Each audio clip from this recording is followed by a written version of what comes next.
Hello நண்பா, நம்ம சிவகார்த்திகேயன் நடிப்பில் ரிலீஸ் ஆயிருக்க மூவி தான் மதராசி. இந்த படம் பார்த்தீங்கன்னா செப்டம்பர் இன்னைக்கு தேட்டர்ஸில் ரிலீஸ் ஆயிடுச்சு. இந்த படத்தை போய் தேட்டர்ஸில் பாட்டு வந்தாச்சு. இந்த படம் எப்படி இருக்கு, நீங்க போய் தேட்டர்ஸில் பார்க்கலாமா இல்லை ஒருத்தா இல்லைன்னு சொல்லிட்டு இந்த வீடியோ நான் கம்ப்ளீட்டாக பார்க்கலாம். நீங்க யாராவது இந்த மூவி போய் தேட்டரில் பார்க்கலாம் அப்படின்னு நினைச்சிருந்தீங்கன்னா இந்த வீடியோ கம்ப்ளீட்டாக பாருங்க. சரி வாங்க, டைம் வேஸ்ட் பண்ணாம வீடியோக்குள்ள போலாம். நமக்கு எல்லாத்துக்குமே தெரியும் இந்த மதராசி படத்தோட டேரக்டர் யாருன்னா ஏஆர் முருகதாஸ். இவரை பார்த்தீங்கன்னா துப்பாக்கி, கத்தி, தர்பார் இந்த மாதிரி பெரிய பெரிய ஹிட் படமெல்லாம் கொடுத்துருக்காரு. இவரோட டேரக்ஷன்ல எஸ்கே நடிச்சு ரிலீஸ் ஆன படம் தான் மதராசி. இந்த படம் பார்த்தீங்கன்னா கிட்டத்தட்ட பார்த்தீங்கன்னா நம்ம ஏஆர் முருகதாஸோட பழைய படத்தோட ஸ்டைல் அப்படியே எடுத்து வச்சிருக்காங்க. இந்த படத்தில் பார்த்தீங்கன்னா எஸ்கேவோட ஆக்டிங் ஆகட்டும், ஹீரோயினோட ஆக்டிங் ஆகட்டும், மற்றபடி வில்லன்ஸ் எல்லாருமே பார்த்தீங்கன்னா பக்காவா சூப்பரா பண்ணியிருந்தாங்க. இந்த படத்தோட கதை என்னன்னு பார்க்கலாம். இந்த படத்தோட கதை என்னன்னு பார்த்தீங்கன்னா நம்ம தமிழ்நாட்டுக்குள்ள பார்த்தீங்கன்னா எல்லார் கையில பார்த்தீங்கன்னா துப்பாக்கி கொண்டாந்துடணும், அந்த துப்பாக்கி மூலமா எல்லாரும் சாகணும் அப்படிங்கிறத பார்த்தீங்கன்னா ஒரு எண்ணத்தோட நம்ம வில்லன் பார்த்தீங்கன்னா தமிழ்நாட்டுக்குள்ள வர்றாங்க. இவங்க ரெண்டு பேரும் உள்ள வந்ததுக்கப்புறம் இந்த பெரிய 5 கண்டெய்னர் ஃபுல்லா துப்பாக்கியோட வர்றாங்க தமிழ்நாட்டுக்குள்ள. இதை தடுக்கிறதுக்கு என்ன ஒரு டீம் இருக்கு. அந்த டீமுக்குள்ள பார்த்தீங்கன்னா நம்ம சிவகார்த்திகேயன் ஒரு விதத்தில் வந்து ஜாயின் பண்ணிடுறாரு. அந்த டீம் கூட அவர் ஜாயின் பண்ணக்கப்புறம் அவங்களை எதிர்த்து நம்ம சிவகார்த்திகேயன் என்ன பண்ணாரு, என்ன பிரச்சனைகள் நடந்துச்சு, ஹீரோயின் எப்படி இதுக்குள்ள இன்வால்வ் பண்ணாங்க, இவங்க என்னதான் நடந்துச்சு, இந்த துப்பாக்கியில வெளியே கொண்டாந்தாங்க இல்லையா, 2 வில்லன்ஸ் காட்டுறாங்க. அந்த 2 வில்லன் என்ன பண்ணாங்க, நம்ம ஹீரோவோட கேரக்டர் எந்த மாதிரி டெவலப் ஆயிருக்குது, என்ன பிரச்சனைகள் போயிட்டு இருக்குது, கடைசி என்னதான் ஆச்சு அப்படிங்கறது இந்த படத்தோட கதை. இந்த படத்தோட பாசிட்டிவ் பார்த்தல சிவகார்த்திகேயனோட ஆக்டிங் பார்த்தீங்கன்னா சூப்பராகவே நல்ல ஒரு ரக்கட் ஸ்டைல சூப்பராக இருந்துச்சு. ஒரு கட்டத்தில் பார்த்தீங்கன்னா ஸ்டார்டிங்ல ரொம்ப ஃபன்னியாக காட்டுவாங்க சிவகார்த்திகேயன். அவர் பார்த்தீங்கன்னா என்னடாங்கிற ஜோக்கராட்ட பண்ணிட்டு இருக்காரு அப்படிங்கிற மாதிரி தான் ஃபீல் ஆச்சு. ஆனால் அதுக்கப்புறம் ஒரு டிரான்ஸ்ஃபர்மேஷன் வரும் பாருங்க, அதுக்கப்புறம் பயங்கரமா இருந்துச்சு. அந்த செகண்ட் ஹாஃப்ல நம்ம சிவகார்த்திகேயன் பார்த்து பயங்கர ஃபயரா சூப்பரா பண்ணியிருப்பாரு. அவரோட ஆக்டிங், அந்த ஸ்டைல், ஸ்வாக் எல்லாமே பார்த்தீங்கன்னா பக்காவா அவ்வளோ அல்டிமேட்டா இருந்துச்சுங்க. ஹீரோயினோட ஆக்டிங், ஹீரோயின் படத்தில் பார்த்தீங்கன்னா ஹீரோயினோட ரோல் பார்த்தீங்கன்னா ரொம்ப முக்கியமான ஒரு ரோல்.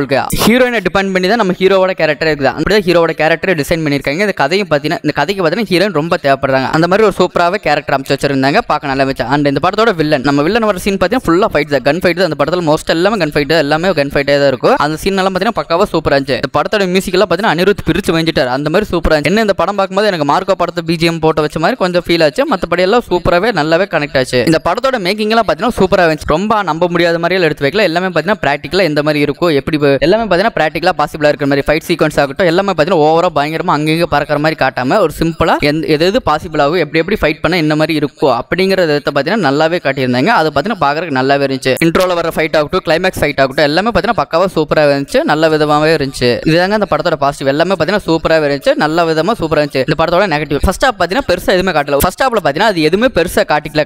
கதைக்குள்ளேயே கொண்டு போகாம ஒரு மேலோட்டமா நம்ம எஸ்கே வந்து அது நம்ம சிவகார்த்திகேயன் பார்த்தீங்கன்னா அதுக்குள்ள வந்து ஜாயின் ஆகிற மாதிரி தான் காட்டுறாங்க. அது மட்டும் ஃபர்ஸ்ட் ஹாஃப்ல வச்சு முடிச்சிட்டாங்க. இன்னும் கொஞ்சம் ஸ்டோரி எங்கேஜ் பண்ணி டெவலப் பண்ணி கொண்டு போயிருந்தாங்கன்னா நல்லா வந்திருக்கு. ஃபர்ஸ்ட் ஹாஃப் எனக்கு கொஞ்சம் சுமாராக இருந்துச்சு. ஆனால் அதுக்கு ஆப்போசிட்டா அப்படியே செகண்ட் ஹாஃப் எடுத்து வச்சிருந்தாங்க. செகண்ட் ஹாஃப் ஃபுல்லா பார்த்தீங்கன்னா அல்டிமேட்டா பிரிச்சு வஞ்சிட்டாங்க. செகண்ட் ஹாஃப் ஃபுல்லா ஃபைட், சிவகார்த்திகேயனோட கேரக்டர் சேஞ்ச் எல்லாமே பார்த்தீங்கன்னா பக்காவா இருந்துச்சு. நம்ம சிவகார்த்திகேயன் பார்த்தீங்கன்னா மென்டலி ஒரு ப்ராப்ளம் இருக்கு. அந்த ப்ராப்ளம்னால அவர் என்னென்ன பண்றாரு, அது எப்படி வந்துங்கிற காட்டுற விதமெல்லாம் பார்த்தீங்கன்னா நல்லாவே இருந்துச்சு. எந்த ஒரு லாஜிக் மிஸ்டேக் இல்லாம சூப்பராகவே பண்ணியிருந்தாரு ஏஆர் முருகதாஸ். எல்லாம் பார்த்தீங்கன்னா பக்காவே எடுத்து வச்சிருந்தாரு. இந்த படத்தில் பிடிக்காத விஷயம் என்னன்னு பார்த்தீங்கன்னா துப்பாக்கி பட்ட ஸ்டைல் மாதிரியே எடுத்து வச்சிருந்தாங்க. சில சீன்ஸ் எல்லாம் பார்த்தீங்கன்னா கிட்டத்தட்ட அதே மாதிரி இருந்துச்சு, சேம் வில்லன் அப்படிங்கிறதுனால எனக்கு அப்படி ஃபீல் ஆச்சு என்னமோ தெரியல. கிட்டத்தட்ட பார்த்தீங்கன்னா துப்பாக்கி, கத்தி, தர்பார் இந்த படத்தை எடுத்து வச்சு அதே ஸ்டைல கிட்டத்தட்ட அதே மாதிரி தான் எடுத்து வச்சிருக்க மாதிரி எனக்கு ஃபீல் ஆச்சு. மற்றபடி சிவகார்த்திகேயனோட ஆக்டிங் ஆகட்டும், ஹீரோனோட ஆக்டிங், வில்லனோட ஆக்டிங் எல்லா கேரக்டரும் பார்த்தீங்கன்னா எல்லாமே சூப்பராகவே எடுத்து வச்சிருந்தாங்க, நல்லாவே பண்ணியிருந்தாங்க. இந்த படத்தில் நடிச்சவங்க அவங்களோட ரோலும் பார்த்தீங்கன்னா சூப்பராகவே இருந்துச்சு. இந்த படத்தோட முக்கியமான மேஜர் ரோல் யான்னு பார்த்தீங்கன்னா நம்ம ஹீரோயினோட ரோல் தான் பார்த்தீங்கன்னா பயங்கர ஸ்ட்ராங்கா சூப்பராக கொடுத்துருந்தாங்க. அவங்கள பேஸ் பண்ணி தான் கதையை கொண்டு போகிற காட்டியிருந்தாங்க. அவங்களால இந்த படமே நடக்குது அப்படிங்கிற மாதிரி தான் சொல்லலாம். அந்த மாதிரி ஹீரோயினோட ரோல் பார்த்தீங்கன்னா சூப்பராகவே அழகாவே இருந்துச்சு.